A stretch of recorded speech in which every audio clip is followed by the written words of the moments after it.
36వ కీర్తనలో భక్తిహీనుల యొక్క జీవితం అనబడేటువంటిది ఎలా ఉంటుందో మనకి తెలియజేయబడింది.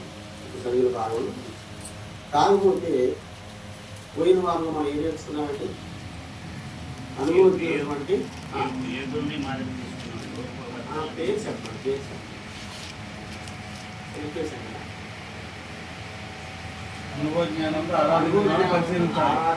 వ్యక్తుల గురించి మనం పరిశీలన చేస్తాం. వాళ్ళ జీవితాన్ని ఎలా త్యాగం చేసి ఏ రీతిగా అయితే దేవుణ్ణి మనస్ఫూర్తిగా దేవుణ్ణి ఆరాధించి దేవుని పొందుకోగలిగారో ఆలోచన చేశాం. ఇప్పుడు నేటి కాలం మందు మనము కూడా దేవుని పిల్లలమే కాబట్టి అనుభవ జ్ఞానంతో ఆరాధించి ఆశీర్వదించబడతాయి అలాంటి విషయాన్ని ఇదిగా 2 విషయాలు మనం తెలుసుకోవాలి.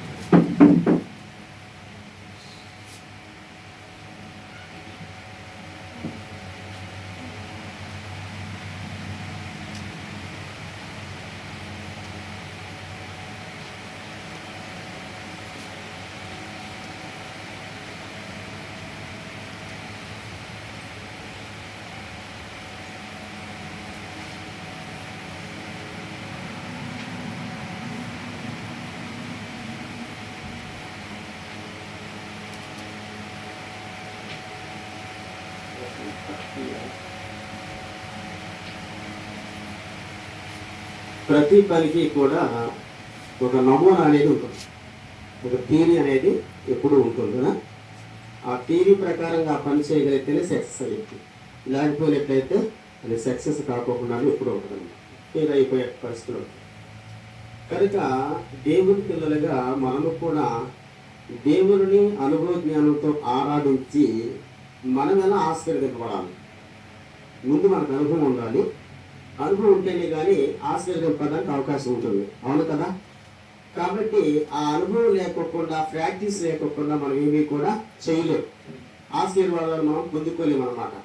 కాబట్టి మనమందరము కూడా ఆశీర్వాదానికి వారసుల ద్వారానే మనం పిలువబడ్డాం, ఆశీర్వాదానికి వారసులు అవడానికి మనం పిలువబడ్డాం, అవునా. కనుక ఈ ఆశీర్వాదానికి వారసులు అవ్వాలంటే మనం అనుదినము కూడా అంటే దేవుని యొక్క దృష్టిలో దినదినము కూడా దేవునికి కృతజ్ఞతలు తెలియజేస్తూ దేవుని యొక్క సన్నిధిలో గడపాలి. తర్వాత సంఘముగా కూడి కూడా మనం ప్రతి ఆదివారం కూడా దేవుని ఆరాధించి మనం దేవుని గణపరుస్తూ జీవించవలసిన అవసరం. ఇలా చేయటం ద్వారా ఏమవుతుంది అంటే మనకి దేవునిలో కొద్ది అనుభవం వస్తుంది అన్నమాట. మనం దేవుని ఎలా మనం పరిచయం చేసుకోవాలి, దేవుడు ఏం చెప్తున్నాడు, మనం ఎలా చేయాలి, ఏమిటి అలా నడుచుకోగలిగితే మన యొక్క జీవితం అనబడేటువంటిది మార్పు చెందడానికి పరిమాణం చెందుతూ ఉంటుందన్నమాట. అలా ప్రయత్నించకపోతే మట్టికి అనుభవం రాదు. మనకి ఏదైనా ప్రాక్టీస్ అనబడేది చేస్తేనే దాని ద్వారా అనుభవం అనబడేది మనకు వస్తుందని చెప్పని తెలియజేస్తాం. అందుకని పేతురు రాసిన మొదటి పత్రిక 3వ అధ్యాయం 9వ వచనాన్ని మనం గమనించినట్లయితే సహోదరులారా,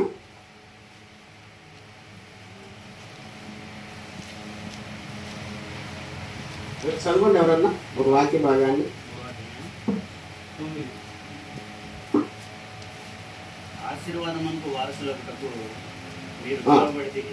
కనుక అక్కడ ఏమంటున్నాడంటే మనం ఎందుకు పిలువబడ్డామో తెలియజేస్తున్నారు, అవునా. ఎందుకు పిలువబడ్డాము అంటే ఆశీర్వాదములకు వారసులకు మీరు పిలువబడుతున్నారు గనుక కీడుకు ప్రతి కీడైనను దోషులకు ప్రతి దోషుడైనను చేయక దీవించుడు అన్నాడు. ఏం చేయకూడదు ఇక్కడ? కీడుకి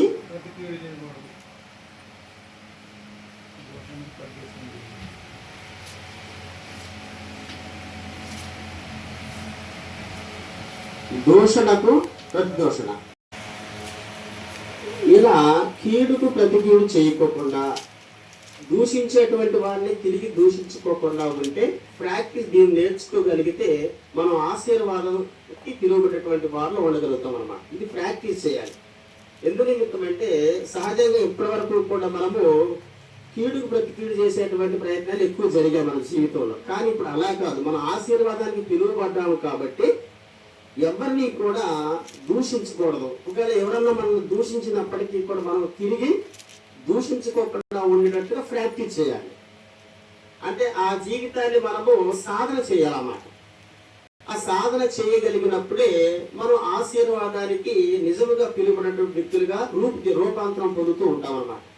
కనుక ఇది సాధన చేయకపోయినట్లయితే మనం ఎప్పటికీ లోకంలో ఉన్నట్లుగానే బ్రతికేటువంటి పరిస్థితులు ఉంటాయి.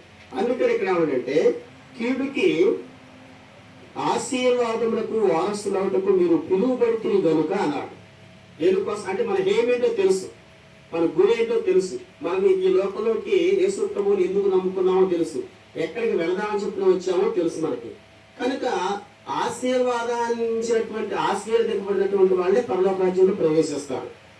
అందుకని నా తండ్రి చేత ఆశీర్వదింపబడిన వారులారా అన్నాడు మత్తయి రాసిన సువార్త 5:25 అధ్యాయంలో. వాళ్ళు ఎక్కడ కూర్చుంటారు? ఇదిగో లోకము పుట్టక మునుపు మీకు ఏదైతే ఏర్పాటు చేయబడిందో దానిని స్వతంత్రించుకోండి అని చెప్పి అంటాడు అన్నమాట. మత్తయి రాసిన సువార్త ఒకసారి చూడండి, 25వ అధ్యాయానికి మనం గ్రంథాన్ని తిప్పినట్టయితే సహోదరులారా,